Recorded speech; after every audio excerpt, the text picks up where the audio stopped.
Assalamualaikum warahmatullahi wabarakatuh. Perkenalkan, nama saya Nafsi Mumainah, NIM 1830202261. Video ini dibuat untuk memenuhi tugas ujian akhir semester mata kuliah pembelajaran fikih di madrasah dengan dosen pengampu Ibu Nur Abifah SPD MPD. Baiklah anak-anak, sebelum kita memulai pembelajaran hari ini, marilah kita membaca doa sebelum belajar terlebih dahulu. Berdoa mulai. Bismillahirrahmanirrahim. Raditu billahi rabba wa bil islami dina wa bi Muhammadin nabiyya wa rasula. Rabbi zidni ilma warzuqni fahma. Amin. Bagaimana kabarnya hari ini adik-adik? Semoga selalu sehat, selalu dalam lindungan Allah, dan selalu semangat belajarnya.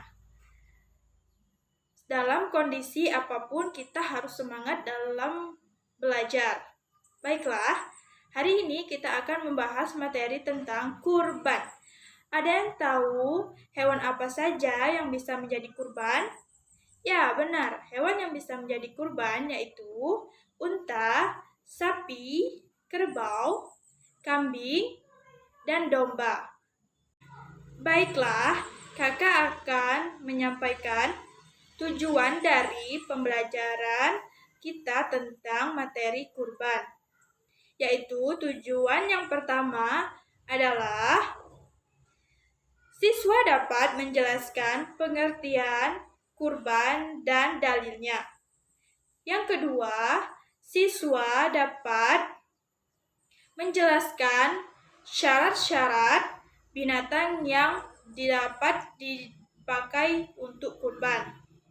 Yang ketiga, siswa dapat menjelaskan hal yang disunatkan dalam kurban. Dan yang terakhir, siswa dapat menjelaskan waktu pelaksanaan penyembelihan hewan kurban. Oke, sebelum kita memasuki materi inti, kakak akan menayangkan cerita singkat tentang sejarah terjadinya kurban, yaitu tentang Nabi Ibrahim dan anaknya Ismail. Mari kita simak cerita. Pada saat itu, Nabi Ibrahim dan keluarganya sedang melakukan perjalanan pulang ke Mekah dari mengembala hewan ternak dan beristirahat di Muzdalifah karena kelelahan, dan akhirnya mereka tertidur. Dalam tidurnya yang sebentar, Nabi Ibrahim alaihissalam mendapatkan wahyu melalui mimpinya. Ia diperintahkan oleh Allah untuk menyembelih Ismail. Anak kesayangannya itu harus dikorbankan sebagai bukti patuhnya Nabi Ibrahim alaihissalam terhadap Tuhannya. Nabi Ibrahim memberitahu perihal mimpinya kepada anaknya Ismail. Nabi Ibrahim berkata, "Wahai anakku Ismail, dalam mimpi ayah diperintahkan oleh Allah untuk menyerahkanmu sebagai kurban, dan ayah harus menyembelihmu. Bagaimana pendapatmu, wahai anakku?" Ismail pun menjawab, "Wahai ayah, sekiranya itu perintah Allah, maka laksanakanlah apa yang telah diperintahkannya kepadamu. Aku akan tetap sabar dan ikhlas menerima cobaan ini." Dikisahkan iblis berusaha merintangi perintah Allah kepada Nabi Ibrahim berkali-kali. Iblis membujuk Nabi Ibrahim agar tidak melaksanakan perintah itu, namun Nabi Ibrahim tetap melaksanakan perintah Allah. Dan godaan iblis yang begitu dahsyat tak akan mampu meruntuhkan ketaatan Nabi Ibrahim kepada Allah Subhanahu wa Ta'ala. Nabi Ibrahim membawa Ismail ke atas bukit, dan Ismail di sana mengenakan kain penutup mata, dan pedang yang tajam pun sudah dipersiapkan. Ketika pedang itu sudah berada di leher Ismail, tiba-tiba tubuh Ismail pun diganti dengan seekor kambing yang gemuk oleh malaikat Jibril, dan selamatlah Ismail dari penyembelihan itu. Allah Subhanahu wa Ta'ala berfirman kepada Nabi Ibrahim, "Hai Ibrahim, engkau sudah melaksanakan perintahku dengan ikhlas, sehingga gantinya aku berikan binatang ternak untuk disembelih. Ini adalah cobaan besar bagimu. Peristiwa itu terjadi pada tanggal 10 Zulhijjah di Mina, dan sampai sekarang dirayakan seluruh umat muslim sebagai Hari Raya Idul Adha.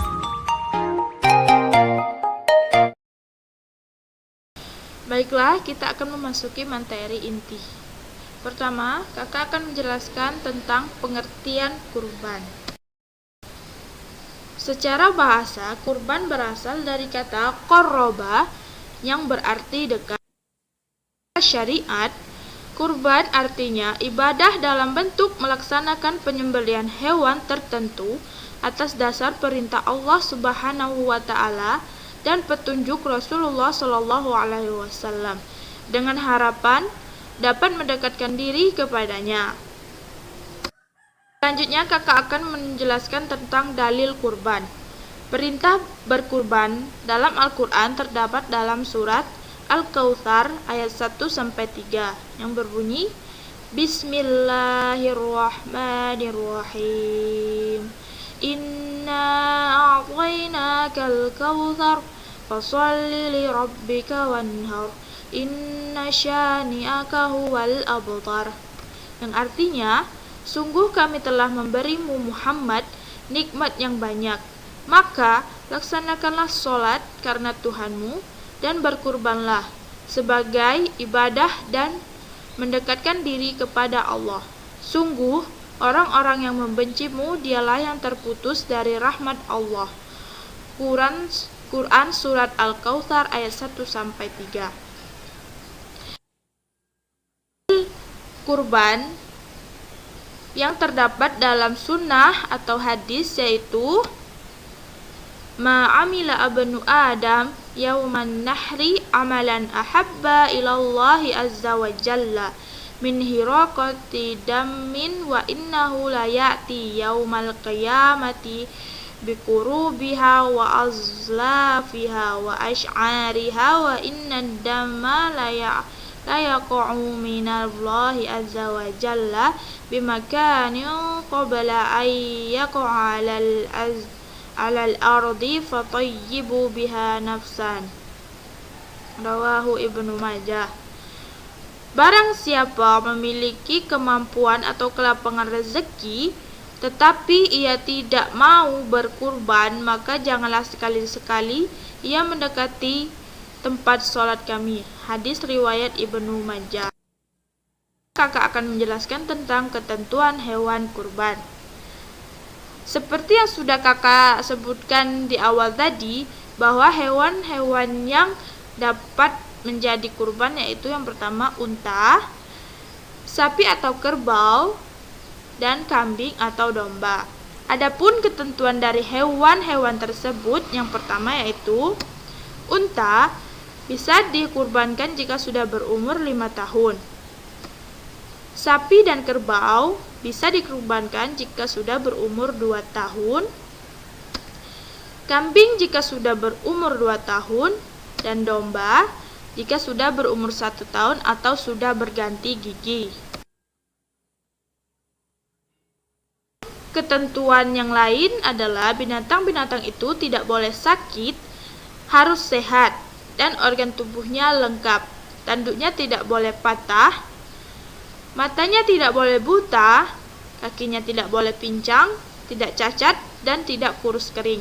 Berarti hewan yang harus dikurbankan harus sempurna fisiknya.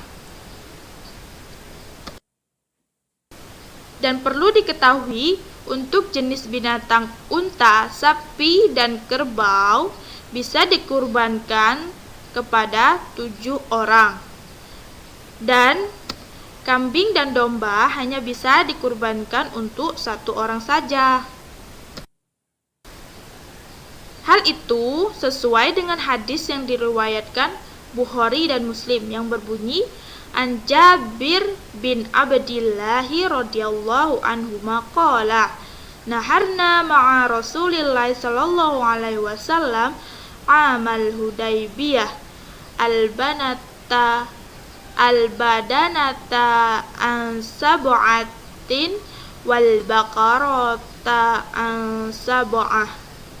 Rawahul Bukhari wa Muslim, yang artinya diriwayatkan dari Jabir bin Abdullah radhiyallahu anha, dia berkata, kami pernah menyembelih binatang kurban bersama Rasulullah Shallallahu Alaihi Wasallam pada tahun Hudaybiyah dengan seekor unta kepada 7 orang dan lembu juga kepada 7 orang. Hadis riwayat Bukhari dan Muslim. Selanjutnya kakak akan menjelaskan tentang waktu penyembelihan hewan kurban. Waktu penyembelihan hewan kurban adalah setelah sholat Idul Adha tanggal 10 bulan Zulhijjah dan 3 hari tasyrik 11, 12, dan 13 bulan Zulhijjah. Penyembelihan boleh dilakukan pada siang atau sore hari pada hari-hari tersebut, atau sebelum matahari terbenam tanggal 13 Zulhijjah. Penyembelihan hewan kurban boleh dilakukan pada pagi, siang, ataupun malam, karena tidak ada ketentuan dalam waktu penyembelihan hewan kurban. Dan tempat yang disunahkan untuk menyembelih hewan kurban adalah tanah lapang. Tujuannya untuk memberitahu kaum muslimin bahwa penyembelihan hewan kurban akan dimulai dan mengajarkan kepada kaum muslimin tata cara penyembelihan hewan kurban yang baik. Dan orang yang berkurban disunahkan untuk menyembelih hewan kurbannya sendiri, tetapi boleh juga diwakilkan kepada orang lain.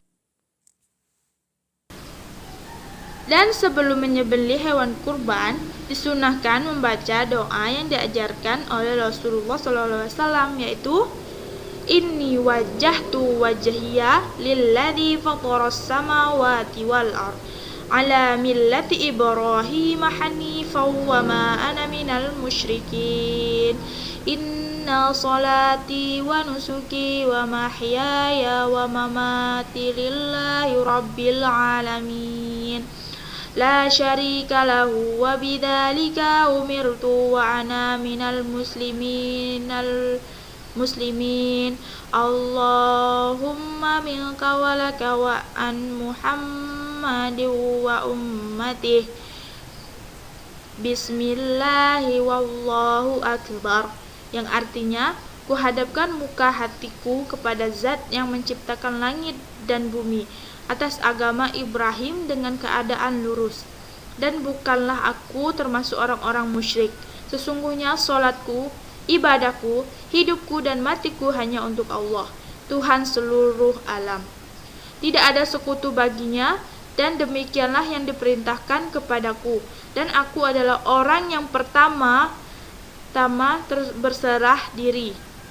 Ya Allah, segala sesuatu berasal darimu dan hanya untukmu, dan dari Nabi Muhammad dan umatnya, dengan menyebut nama Allah, Allah Maha Besar. Selanjutnya kakak akan menjelaskan tentang pembagian daging kurban. Pembagian daging kurban tidak sama dengan akikah.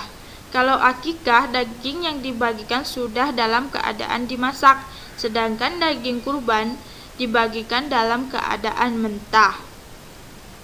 Dan daging kurban dibagikan secara rata dan adil. Dan apabila orang yang berkurban ingin mengambil daging kurbannya, boleh mengambil 1/3 dari daging kurbannya tersebut. Selanjutnya kakak akan menjelaskan tentang hikmah dari berkurban. Dari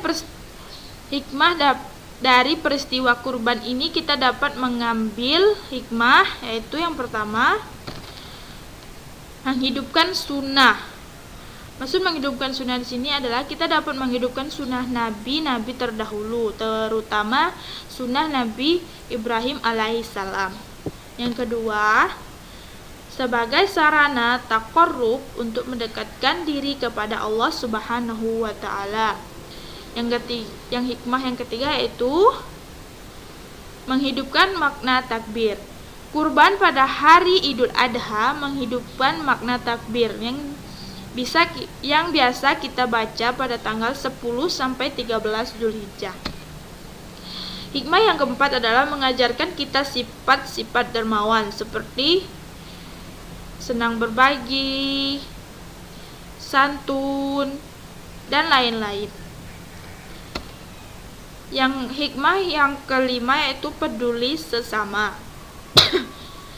Dan yang terakhir yaitu membunuh nafsu kebinatangan. Maksud membunuh nafsu kebinatangan di sini seperti contoh rakus, tamak, sewenang-wenang, tidak peduli terhadap sesama, dan lain-lain.